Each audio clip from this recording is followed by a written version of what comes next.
होगा जी। बिस्मिल्लाहिर्रहमानिर्रहीम। सो इस टॉपिक है दैट इज कॉल्ड वस्कुलो वस्कुलोटाइड्स। वस्कुलोटाइड्स का मुराद ये है कि these are the group of diseases which can cause inflammation of different vessels. इनको हम सिंपली क्या कहते हैं, वास्कुलाइटिस कहते हैं। मतलब वो ग्रुप ऑफ डिसऑर्डर जिसमें कंबाइंडली मुख्तलिफ ब्लड वेसल की इन्फ्लेमेशन होती है, दैट इज कॉल्ड वास्कुलाइटिस। अब according to the size of blood vessel हमारे बॉडी में कुछ लार्ज साइज वेसल है, कुछ मीडियम साइज वेसल है और कुछ स्मॉल साइज वेसल है। तो सबसे हम पहले पढ़ते हैं लार्ज वेसल वस्कुलाइटिस। मतलब वो कंडीशन जिसमें लार्जर आर्टरी की इन्फ्लेमेशन होती है, they are called giant cell large vessel vasculitis. तो फर्स्ट ऑफ ऑल हम पढ़ते हैं जाइंट सेल आर्टरीराइटिस। ये इसको हम कहते हैं टेम्पोरल सेल आर्टरीराइटिस। एक्चुअली इसमें याद रखना है कि जो टेम्पोरल आर्टरीराइटिस है that usually affect female before more than 50 year old. ये ओल्डर एज के अंदर कॉमन है और ये फीमेल सेक्स के अंदर कॉमन है। जैसे कि हम लोग को पता है जो टेम्पोरल आर्टरी है ये टेम्पोरल रीजन के अंदर होता है, इसीलिए because of that condition the patient develop unilateral headache, possible temporal artery tenderness and jaw claudication. Actually जब टेम्पोरल आर्टरी की इन्फ्लेमेशन होती है the patient will feel headache on that side of the artery, and the most important thing, if you touch that area on touching, the patient will feel tenderness or pain at the level of temporal artery, and there is jaw claudication.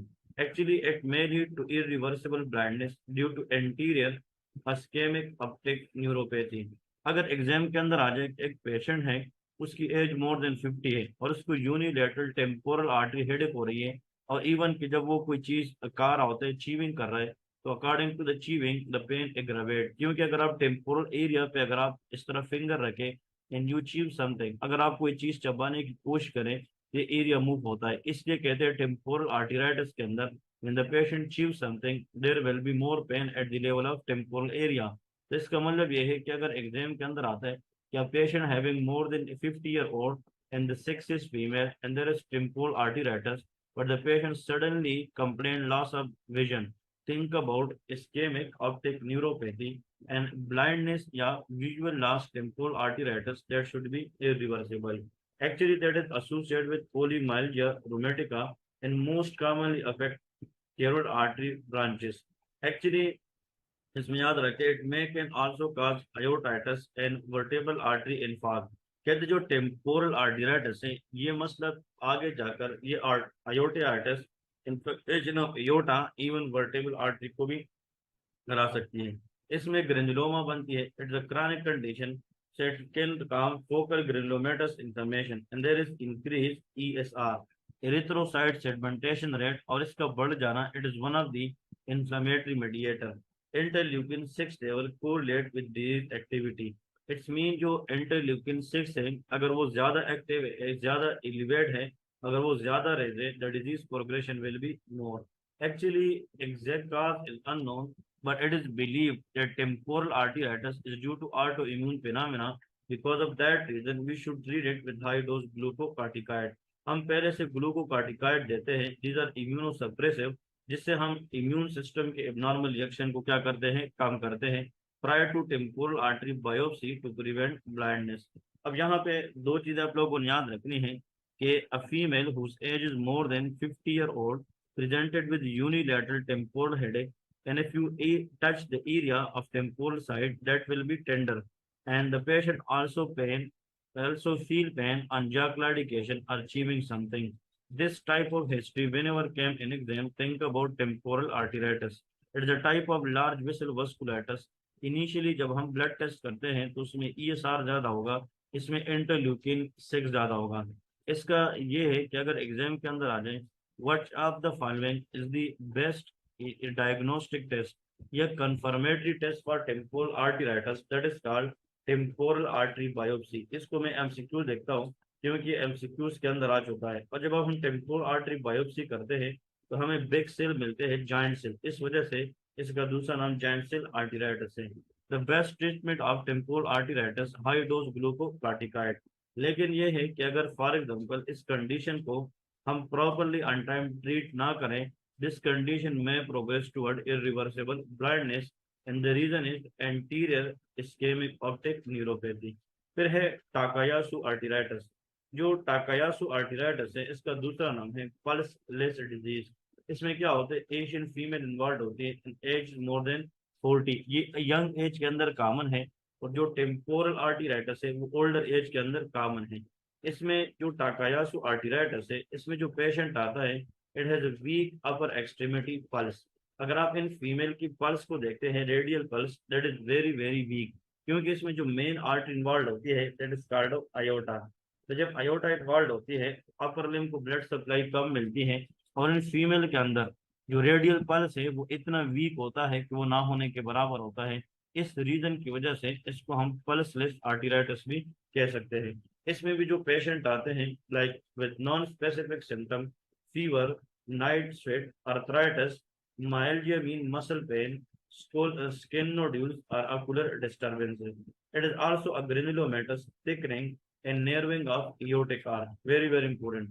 जो giant cell arteritis है उसमें the most common artery involved that is temporal artery, इस वजह से उसका नाम temporal arteritis है। लेकिन जो टाकायासु आर्टिराइटिस है इसमें जो मोस्ट कॉमन एरिया इन्वॉल्व होता है that is called what aortic arch and proximal great vessel। तो इसमें aorta इन्वॉल्व होती है जिस वजह से blood supply to the upper limb बहुत कम होती है, ना होने के बराबर, जिसकी वजह से इसको हम पल्सलेस आर्टियाइटिस कहते हैं।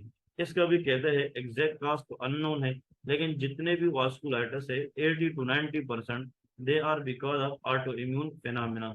इसलिए इस कंडीशन के अंदर भी हम बाहर से क्या देंगे, ग्लूकोकार्टिकाइड देंगे। तो टेम्पोरल आर्टिराइटिस का पेशेंट मोर देन 50 ईयर ओल्ड में आएगा, लेकिन जो टाकायासु आर्टिराइटिस का पेशेंट है वो लेस देन 40 में आएगा। इसके बाद अब हम नेक्स्ट पढ़ेंगे जिसका मीडियम साइज वस्कुलाइटिस। अब ये वो कंडीशन है जिसमें मीडियम साइज के जो ब्लड वेसल है वो इन्वॉल्व होते हैं। Number one is called Buerger disease, that is called thromboangiitis obliterans. जो थ्रोम्बोएंजाइटिस ऑब्लिटरेंस है इसको बर्जर डिजीज कहते हैं।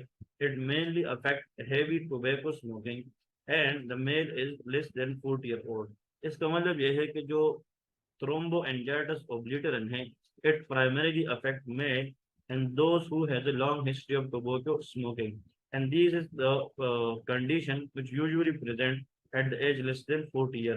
इसमें intermittent claudication मतलब लोअर लिम्ब पेन होता है, may lead to gangrene। इसका मतलब ये है auto amputation of the digit and superficial nodular phlebitis। Actually ये स्मोकिंग के साथ एसोसिएट करता है, और स्मोकिंग की वजह से इस्कीमिया के चांस होते हैं। तो लोअर लिम्ब के अंदर अगर इतना ब्लड सप्लाई कम हो जाए कि जहाँ पे लोकल सेल की डेथ हो जाए, तो this patient develop gangrene. And once the patient develop gangrene, जब उसकी सेल प्रॉपरली डेथ के शिकार हो जाए तो फिर दोबारा ठीक नहीं होते, then we have to amputate that area, we have to remove surgically that area। Raynaud phenomena is often present along with what thromboangiitis obliterans। Raynaud phenomena में there is peripheral vasoconstriction which lead to decreased blood supply to the digit। मतलब वो condition जिसमें blood supply digits को कम होती है, and that hand will turn to blue, that is called a Raynaud phenomena। and segmental thrombosis vasculitis with vein and nerve involvement। लेकिन इसका जो 95% 90 to 95% इस कंडीशन का जो मोस्ट कॉमन ट्रिगर है that is called heavy tobacco smoking। इसलिए smoking cessation is one of the best way of treatment modality if we are dealing with Berger disease। तो आप लोगों को एग्जाम में आएगा कि एक पेशेंट है, उसके जो हाथ हैं they become blue and there is pain in the hand and the patient is a heavy smoker। The most important point to remember here is heavy smoking history। Think about Berger disease और thromboangiitis obliterans। इसके बाद है Kawasaki disease. अब जो Kawasaki disease है usually affect Asian children less than 4 year old। इसमें bilateral non-exudative bulbar conjunctivitis। Exudative is the word used for protein rich fluid, लेकिन इसमें protein rich fluid नहीं होती, like it contain transudative type fluid and it will lead to conjunctivitis, rashes like polymorphous or desquamated rashes, adenopathy, which is cervical lymph adenopathy, strawberry appearance of the tongue because of oral mucositis, hand foot changes and fever। ये जो crash bone है ये आप लोगों ने याद रखना है। क्रैश बोन के अंदर C for conjunctivitis which can cause red eyes, फिर R for rashes, A for adenopathy, S for strawberry appearance of tongue and H for hand and foot environment. And burn से मुराद जहाँ पे कोई चीज जल जाती है वहां पे लोकल टेम्परेचर ज्यादा होती है, तो बर्न से मुराद क्या है, फीवर है। So these are the classical feature they presented with a disease known as Kawasaki. Kawasaki disease के अंदर म्यूकोसाइटस होता है और उसमें स्किन के अंदर रैशेज होता है। इसका मतलब ये म्यूकोक्यूटेनियस है और इसमें लिम्फ नोड, जो सर्वाइकल लिम्फ नोड है, वो इन्वॉल्व होते हैं। इस वजह से इसको पहले पहले म्यूकोक्यूटेनियस लिम्फ नोड सिंड्रोम कहते हैं। So muco mean mucus membrane because these patient develop oral mucositis.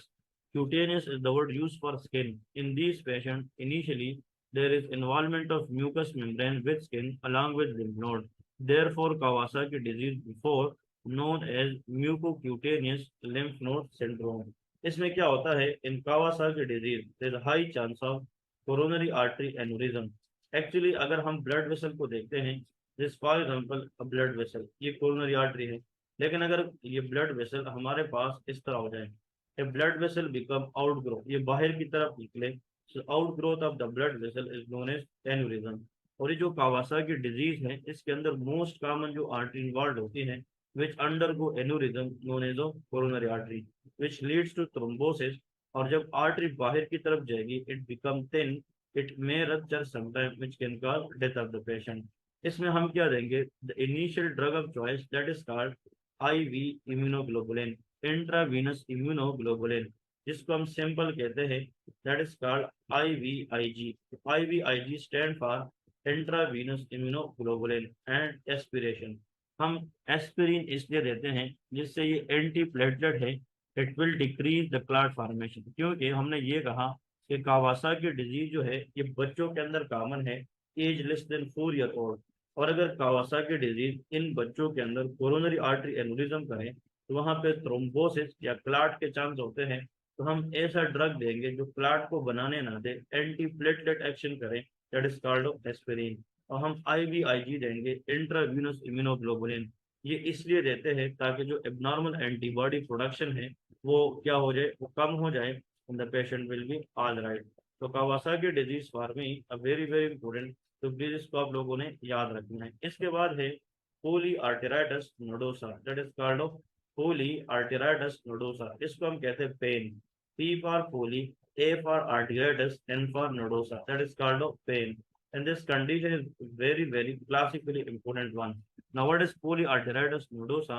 It is usually seen in middle age male, ये मेल के अंदर है। Hepatitis B, very very common exam question, कि वो कौन सा हेपेटाइटिस है जो 30% in the cases associated with what polyarteritis nodosa, that is called of hepatitis B. The patient presented with fever, weight loss, malaise, and headache. These all are the non-specific symptoms like GIT pain, melena, that is black tarry stool, hypertension, neurological dysfunction, cutaneous eruption, and renal damage. इसका मतलब यह है कि जो पूरी arteritis nodosa है, इसके अंदर मेजॉरिटी जो आर्गन है, मल्टीपल आर्गन अफेक्ट होते हैं। उसमें से किडनी भी है, स्किन भी है, लाइक नर्वस सिस्टम है, there lot of organ they affect. लेकिन इसमें जो सबसे इम्पोर्टेंट पॉइंट है, जो पोली आर्टेराइटिस नोडोसा है, इसमें poly mean multiple, arteritis mean inflammation of artery. इस कंडीशन के अंदर एक से ज्यादा आर्टरी इन्वॉल्व होती है, but typically they involve renal and vessel vessel, जो इंटरनल आर्गन के वेसल है उनको इन्वॉल्व करते हैं। लेकिन the super super important point कि this condition spare involvement of pulmonary artery. इसका मतलब यह है कि बॉडी के अंदर almost all artery involve in poly arteritis nodosa except pulmonary artery which is of spare. इसके अंदर पल्मोनरी आर्टरी इन्वॉल्व नहीं होती। अब आते हैं different stage transmural inflammation in the patient develop fibrinoid necrosis. देखिए जितने भी वास्कुलाइटिस है, any disease which target the blood vessel, they will develop a type of necrosis known as called of fibrinoid necrosis. इसमें भी renal microaneurysm and spasm on anterogram, that is called string of pearl appearance. इसका मतलब string of pearl appearance is the reason because they can cause spasm of the arteriogram and microaneurysm of the renal blood vessel. इसकी treatment क्या है, ग्लूकोकार्टिकाइड, cyclophosphamide, that is a anti मतलब जिसका इम्यूनोमॉड्यूलेटर और tumour, जिसको हम कहते हैं इम्यूनोसप्रेसिव एजेंट। कहते हैं जो पेन है poly arteritis nodosa usually affect skin kidney and intestine along with nerve. तो आप लोगों ने इस तरह याद रखना है, इसमें ये स्किन याद रखें, तो स्किन के अंदर S for skin itself, K for kidney, I for intestine और एन फॉर नर्व। लेकिन the thing should be remember that pulmonary artery are spare in polyarteritis nodosa. तो अभी तक हमने जो मीडियम साइज वस्कुलाइटिस पढ़े हैं वो तीन हैं। एक का नाम बर्जर डिजीज है, जिसको हम थ्रोम्बोएंजाइटिस ओब्लिटरन कहते हैं, दूसरा कावासाकी डिजीज है, और तीसरा पॉलीआर्टेराइटिस नोडोसा है। इसके बाद आते हैं स्मॉल वेसल वस्कुलाइटिस। अब वो कंडीशन जिसमें स्मॉल वेसल की क्या होती है, inflammation, that is called small vessel vasculitis. उसमें है Behcet syndrome, increase incidence in people of Turkish and eastern Mediterranean descent. मतलब टर्किश के अंदर और मेडिटेरियन डिसेंट के जो लोग होते हैं उनमें बेजेट सिंड्रोम के चांसेस ज्यादा होते हैं। बेजेट सिंड्रोम आप सीपीएस पार्ट वन में, एनएलई स्टेप वन में फेवरेट है। इसमें रिकरेंट ओरल अप्टस अल्सर होते हैं, genital ulceration presented with uveitis erythema nodosum can be precipitated by herpes simplex virus और parvovirus and flare last for 1 to 4 week। लेकिन इसमें जो एग्जाम क्वेश्चन आता है कि a condition characterized by two things, मैं फिर से बता रहा हूँ वो कंडीशन जिसमें दो चीजें होती है। Number one, there is a high chance of recurrent oral aphthous ulcer and genital ulcer. These two are the very strong feature of Behcet syndrome. इसमें genital ulceration and oral ulceration होती है, and that is always because of immune complex vasculitis. ये भी auto immune है। और इसके साथ जो एचएलए है ये एग्जाम के अंदर आता है कि which HLA is associated with Behçet syndrome, HLA B51। इसको भाई टारगेट करें और इसको आप लोगों ने बाय हार्ट याद रखना है। HLA we will discuss in biochem. लेकिन आप लोग को इम्यूनोलॉजी, आप लोग को मैंने बताया था कि जो रूमेटॉइड आर्थराइटिस है वो रूम है, तो उसमें HLA-DR4 है, फिर HLA-B27 हमने अलग पढ़ा है। लेकिन एग्जाम के अंदर आ जाए कि अगर एक पेशेंट है उसको रिकरेंट अपतस अल्सर है, genital ulceration है, and you suspect Behçet disease, which of the following HLA will be most likely associated? That is called HLA B51। The HLA B51 is very very important. That is commonly seen in what Behçet syndrome। फिर है cutaneous small vessel vasculitis। It occurs 7 to 10 days after the certain medication like penicillin, cephalosporin, and sulfonamide, many times allopurinol or infection, for example, HCV or HIV, palpable purpura and no visceral involvement, immune complex mediated leukocytoclastic vasculitis, the late involvement indicate systemic vasculitis। इसका मतलब यह है कि इसमें क्या होता है कि द पेशेंट डेवलप परप्यूरा। इसका मतलब यह है कि परप्यूरा, और इसमें क्यूटेनियस का मतलब the most predominant area to be affected in this condition, that is called skin. इस तरह की ड्रग लेने के बाद 7 से 10 दिन में अगर पेशेंट को पल्पेबल परफ्यूर आ जाए, think about cutaneous small vessel vasculitis. ये क्या हो सकता है, क्यूटेनियस स्मॉल वेसल वास्कुलाइटिस। इसके बाद जो स्मॉल वेसल वास्कुलाइटिस है इसमें दूसरे कौन कौन से हैं। Number next is eosinophilic granulomatosis with polyangiitis. इसको हम कहते हैं चर्च स्ट्रास सिंड्रोम। इसका दूसरा नाम क्या है, church Strauss syndrome. Very very important. That is associated with asthma, sinusitis, skin nodules, or purpura, even peripheral neuropathy that can cause wrist drop or foot drop। अगर रेडियल नर्व डैमेज हो जाए तो wrist drop, और अगर common peroneal nerve damage हो जाए तो foot drop होता है। इसमें भी हार्ट, जीआईटी, किडनी, ये सारे के सारे इन्वॉल्व होते हैं। In the patient always presented with positive C ANCA and P ANCA, लेकिन most important is P ANCA, increase IgE. Exam के अंदर आ गए कि अगर ऐसा वस्कुलेटस जिसमें पहले से आस्थमा की हिस्ट्री हो, साथ में साइनोसाइटिस वगैरह हो, और आईजीई का लेवल ज्यादा हो, like type 1 hyper sensitivity reaction की एग्जांपल दे रहा हूँ, लेकिन इसमें पीएन का पॉजिटिव हो, think about church Strauss syndrome. इसकी जो ट्रीटमेंट है वो भी स्टीरॉयड है। फिर है granulomatosis with polyangiitis, that is called granulomatosis with polyangiitis, GPA. इसको हम वेगनर ग्रेनुलोमेटोसिस भी कहते हैं। देखिए इनमें रेस्पिरेटरी ट्रैक्ट होता है, perforation of nasal septum, chronic sinusitis, otitis media and mastoiditis. इसमें लोअर रेस्पिरेटरी ट्रैक्ट भी इन्वॉल्व होते हैं, हीमोप्टाइसिस, कफ एंड डिस्निया। और रीनल एनवायरनमेंट के अंदर इसमें hematuria and red cell cast. इसका मतलब यह है कि अगर एक पेशेंट है, उसको for example respiratory tract infection हो, और रिस्पिरेटरी ट्रैक्ट इन्फेक्शन की टॉप पे उसको अगर किडनी इन्वॉल्वमेंट आ जाए, थिंक अबाउट ऑलवेज ग्रेनुलोमेटोसिस विद कोलिंजाइटिस। लेकिन आप लोग कहोगे कि यार यहाँ पे भी किडनी भी है और रिस्पिरेटरी सिम्टम भी है, साइनोसाइटिस, लेकिन इसमें asthma is very very important. इसमें आस्थमा नहीं होता, इसमें जस्ट साइनोसाइटिस है, मास्टार्डाइटिस है, मिडल ईयर इन्फेक्शन है। इसका मतलब आस्थमा के साथ रीनल एनवायरनमेंट आना और आईजीई का बढ़ना, that is called church Strauss syndrome. वो क्या है? Church Strauss syndrome. लेकिन ऐसा कंडीशन जिसमें वेरी वेरी इंपॉर्टेंट, जिसमें हमारे पास रिस्पिरेटरी ट्रैक्ट इन्फेक्शन के साथ किडनी इन्वॉल्व हो जाए, तो ऐसे कंडीशन को हम कहते हैं that is known as Wegener granulomatosis. और जो वेगनर ग्रेनुलोमेटोसिस है, it is also known as granulomatosis with polyangiitis. ठीक है। इसमें क्या होता है? There is focal necrotizing vasculitis and necrotizing granuloma in lungs and upper respiratory airway, और इसमें ग्लोमेरुलो नेफ्राइटिस होता है। ठीक है जी।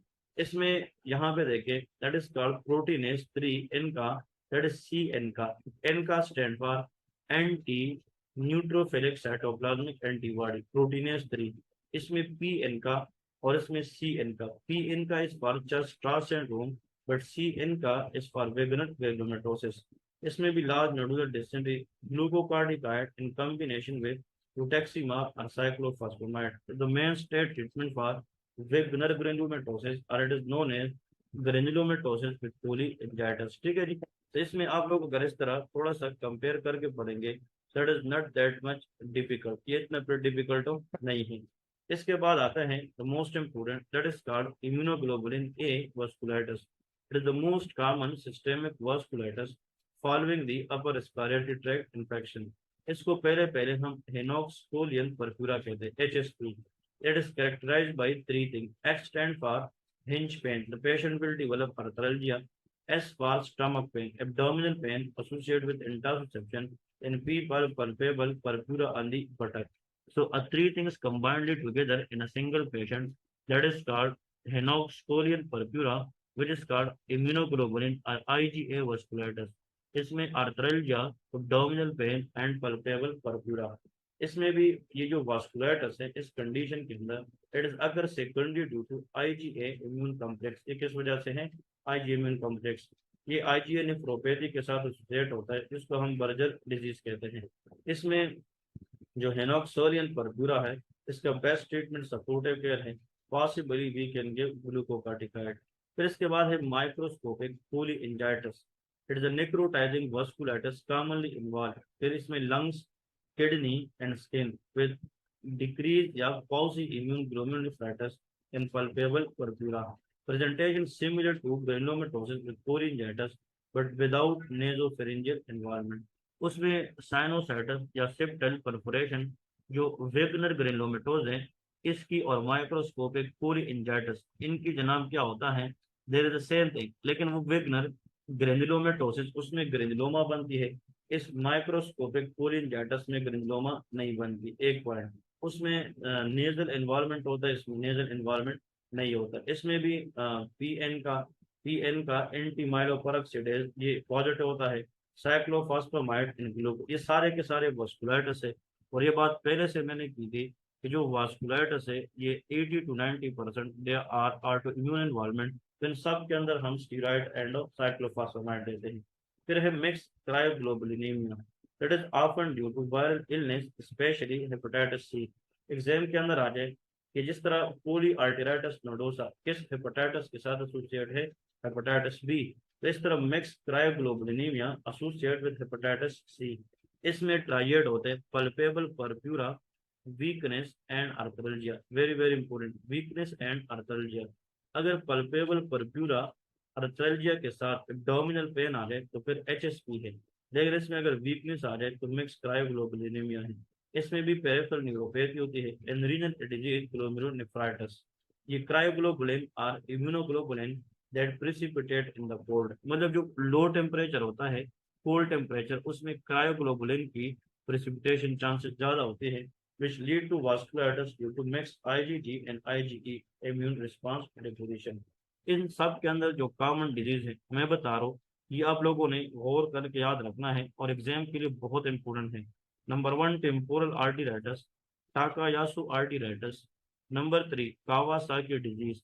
Number 4 Churg Strauss syndrome. Number 6 granulomatosis या वेगनर ग्रेनुलोमेटोसिस या granulomatosis with polyangiitis. And last but not the least is immunoglobulin A vasculitis, जिसको हम फेनोक्सोलियत परफ्यूरा कहते हैं।